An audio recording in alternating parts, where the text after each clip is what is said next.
အလုံးမဲမင်္ဂလာပါ30ရက်9လ2025အင်္ဂါနေ့မနေ့7:00 နာရီမိနစ်စီအတွက်ကျွန်တော်တွေ့တာမြင်တာလေးတွေကို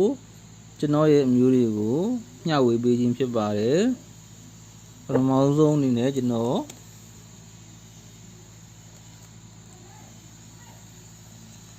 ဝန်ချင်းဆိုင်ကလေးပေါ့နော်ညောင်းဝန်ချင်းကကျွန်တော်တို့ကဒီ21က1နောက်ပိတ်က45က4ထိပ်စီးရပေါ့နော်နှလုံးပေါင်းချင်းကကျွန်တော်တို့က9ရပါတယ်တဲ့ဒါဆိုရင်ကျွန်တော်တို့က9ရဲ့နှစ်ခက်က3ဆိုတော့ကျွန်တော်တို့က53ကအချင်းဆိုတော့ကျွန်တော်တို့က43ဆိုပြီးတော့3လုံးထွက်တယ်အဲ့လိုပဲ45က9နောက်ပိတ်3ညခွန်က3ညထိပ်စီးနှလုံးပေါင်းချင်းက9ရပါတယ်တဲ့9ရဲ့နှစ်ခက်က3ဆိုတော့ကျွန်တော်တို့က53ကလည်းတစ်လုံးဆိုတော့ကျွန်တော်တို့က2 5ဆိုပြီးတော့9တစ်လုံးထွက်ပါတယ်အဲဒီနောက်ပြင်မှာလည်း3ညခွန်က3ညခွန်နောက်ပေ13က1ထိပ်စီးနဲ့1ခွန်နှလုံးပေါင်းချင်းကကျွန်တော်တို့8ရပါတယ်တဲ့8ရဲ့နှစ်ခက်က1ဆိုတော့81ကတစ်လုံးဆိုတော့ကျွန်တော်တို့3 1ဆိုပြီးတော့3တစ်လုံးထွက်ပါတယ်နောက်တစ်ပင်မှာကကျွန်တော်တို့က13က3နောက်ပေ68က6ထိပ်စီးနဲ့36နှလုံးပေါင်းချင်းက9ရတဲ့အတွက်9ရဲ့နှစ်ခက်က6တဲ့96ကတစ်လုံးဆိုတော့ကျွန်တော်တို့က60ဆိုပြီးတော့ကျွန်တော်6တစ်လုံးထွက်ပါတယ်နောက်ပြင်မှာလည်းကျွန်တော်တို့က68က8နောက်ပေ45က4ထိပ်စီး84နှလုံးပေါင်းချင်းက2ရတဲ့အတွက်24ကလည်းတစ်လုံးနဲ့ဆိုတော့ကျွန်တော်ကတော့မှ4ဆိုပြီးတော့4ဆိုပြီးတော့4တစ်လုံးထွက်ပါတယ်အဲဆိုလို့ရှိရင်ကျွန်တော်တို့ဒီအင်္ဂါမနက်ဈေးမှာက45က9နောက်ပိတ်ခွန်3ညကခွန်ထိပ်စီးနဲ့9ခွန်နှလုံးပေါင်းချင်းက2ရတဲ့အတွက်တဲ့ကျွန်တော်တို့က24ကလည်း1ချိန်ပါတဲ့24က1ချိန်နဲ့အဲဆိုလို့ရှိရင်24 1ချိန်ပြီးတော့ကျွန်တော်က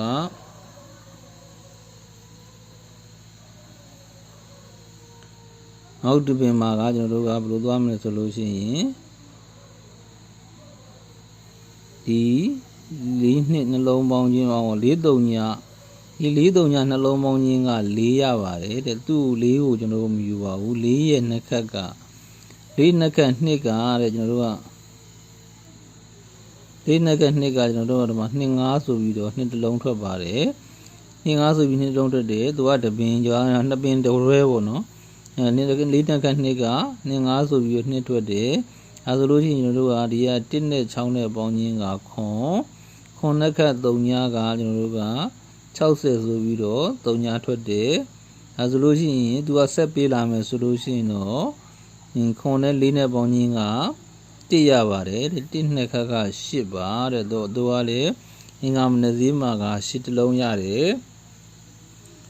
အင်္ဂါမနက်ဈေးမှာ8တစ်လုံးကျွန်တော်တို့ကနောက်တစ်ခုကျွန်တော်တို့ကနောက်တစ်ခုကကျွန်တော်တို့ကဒီ4ရယ်ခွန်ရယ်4ရယ်ပေါ့နော်ခွန်4ခွန်3လုံးပေါင်းချင်းကကျွန်တော်တို့9ရပါတယ်တဲ့အဲ့ဒီ9ကလည်းကျွန်တော်တို့9အတိုင်းပဲယူပါမယ်အဲ့ဒီ9ကလည်း9တစ်လုံးပေါ့9တစ်လုံးပိုင်းမှာကျွန်တော်တို့က2 5ဆိုပြီးတော့9တစ်လုံးထွက်တယ်နောက်တစ်ပင်မှာလည်းကျွန်တော်တို့ကဒီ1ကဲ3 2ကဲ3ရပေါ့နော်1 2 3 3လုံးပေါင်းချင်းက6ရပါတယ်တဲ့6ကလည်း6တစ်လုံးပိုင်းဖြစ်သွားပါတယ်တဲ့ဆိုတော့ကျွန်တော်တို့ကဒီမှာက6လုံးပိုင်းနဲ့ဆိုတော့ဒီမှာ60ဆိုပြီးတော့6တစ်လုံးထွက်တယ်အဲဆိုရင်သူကဒီအင်္ဂါမနေ့ဈေးမှာကဆက်ပြီးပေးခဲ့မယ်ဆိုရင်ကျွန်တော်တို့က4ရယ်6ကဲ4ရယ်4 6 4 3လုံးပေါင်းချင်းကကျွန်တော်တို့က4ရပါတယ်တဲ့ဒါဆိုလို့ရှိရင်4ကလည်း4ပိုင်းပေါ့ဒါဆိုလို့ရှိရင်ဒီမူစီဆိုင်မှာကကျွန်တော်ကအပြီးခွေလေးကဒီမှာဆိုလို့ရှိရင်သူက84ပေါ့နော်84အပြီးခွေကကျွန်တော်တို့ကရှေးဒီက24နဲ့ဆိုလို့ရင်84နှစ်3လုံးကအခွေပေါ့နော်84နှစ်3လုံးအခွေဆိုတော့ကျွန်တော်တို့ကဒီဘက်မှာအဲ့ဒါလေးကိုကျွန်တော်ခဏအရင်ဆုံးစီလိုက်ပါမယ် 84နှစ်3လုံးဆိုတော့ကျွန်တော်တို့က84ရဲ့အဲ့ဒါကကျွန်တော်တို့က82မှာ2ကပေါ့နော်နောက်တစ်ခွက်ကကျွန်တော်တို့က40မှာ2က3ခွက်ရပါတယ်ဒီပေါ် site အရာ3ခွက်ရတယ်ဒါလေးကနောက်တစ် site ကကျွန်တော်တို့ကနောက်တစ် site ကကျွန်တော်တို့ဘယ်လိုသွားမလဲဆိုလို့ရှိရင်နောက်တစ် site က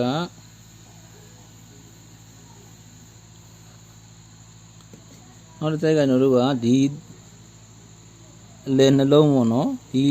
43က၄နောက်ဘိတ်နဲ့ဒီ3ညခွန်က3ညထိပ်စီးနဲ့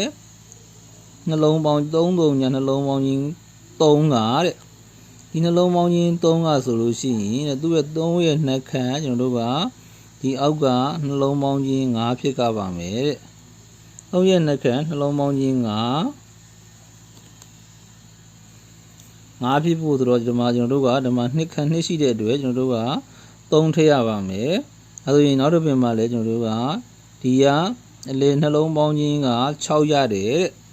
6ရဲ့နှက်ခက်ကကျွန်တော်တို့ကဒီနှလုံးပေါင်းချင်း9လို့ပေးပါတယ်တဲ့အဲဆိုရင်36နှလုံးပေါင်းချင်း9အဲဆိုရင်ဒီနှလုံးပေါင်းချင်းကကျွန်တော်တို့က16နှလုံးပေါင်းချင်းကခွန်ရပါတယ်တဲ့အဲဆိုရင်ခွန်ရဲ့နှက်ခက်ဒီနှလုံးပေါင်းချင်းထိပ်သီးနှလုံးပေါင်းချင်းက3ညဖြစ်ပါတယ်တဲ့အဲဆိုလို့ကျွန်တော်တို့ကအင်္ဂါမနယ်ဈေးမှာကဒီနှလုံးပေါင်းချင်းက4ရတယ်တဲ့အဲဆိုရင်4ရဲ့နှက်ခက်ကကျွန်တော်တို့က4နှက်က2ကဒီနှလုံးပေါင်းချင်း2ဖြစ်ရမယ့်အတွက်ကျွန်တော်တို့က4ကန်ရှိတဲ့ကျွန်တော်တို့8ထိပ်ထဲပါမယ်8ထိပ်စီးပါရှင်းလားမသိဘူးเนาะဒါလေးပြန်ပြပေးပါမယ်ပြန်ပြောပေးပါမယ်ဒီအလေနှလုံးပေါင်းချင်း3ညက3ညနှလုံးပေါင်းချင်း3က